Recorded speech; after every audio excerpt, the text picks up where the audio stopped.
Good evening and welcome to the show. I'm Tony May. Our first story tonight is a heartwarming one. Several years ago, you met Jack the Bike Man, a man who has dedicated his life to helping kids ride.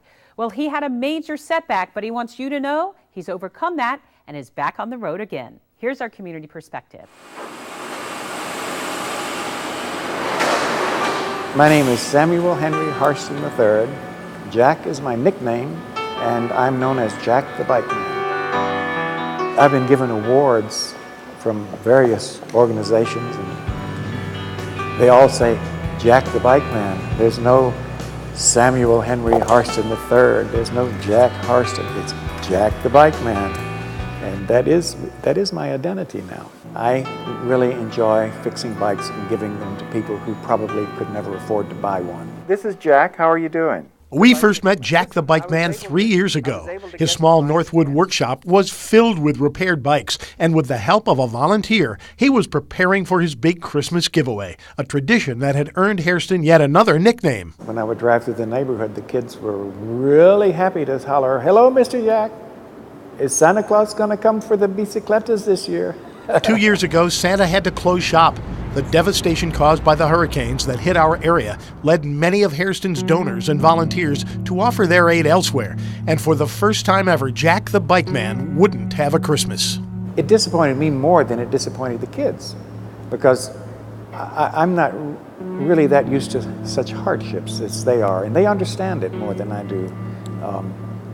I've never really been without things that I want or that I need, and it upset me a lot more than it did the kids. That year, filled with guilt, Jack took an equity loan and did the best he could to fulfill his role as Father Christmas. But it was a far cry from his annual gift-giving generosity. I bought about 150 bikes and tricycles. After that, I closed the shop because it was a financial drain from myself. And I started talking to more people, and suddenly opportunities came my way, which I wouldn't normally be able to do something like this. Someone offered him a new warehouse. Others gave him a new trailer. He now has a website, and the bikes keep coming in. And Jack's back on track. Many wonderful things have happened, so I can't retire. I have to keep going. But I cannot do it by myself. Jack says he still needs volunteers, monetary donations, and especially the two-wheeled gifts that have made holiday dreams come true for hundreds of children. In order to put 300 or 400 bikes on the road that are good for Santa Claus this year, I could need to buy as many as 200 or 300 tires and tubes alone.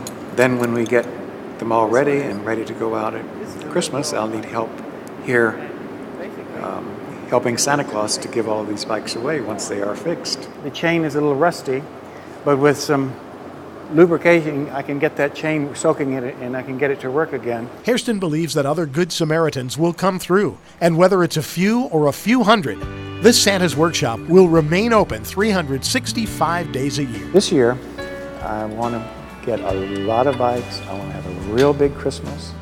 The economics in our area are very low right now, and it affects mostly the very poor people first, and that's who I'll give the bikes to. And so they need a good Christmas this year.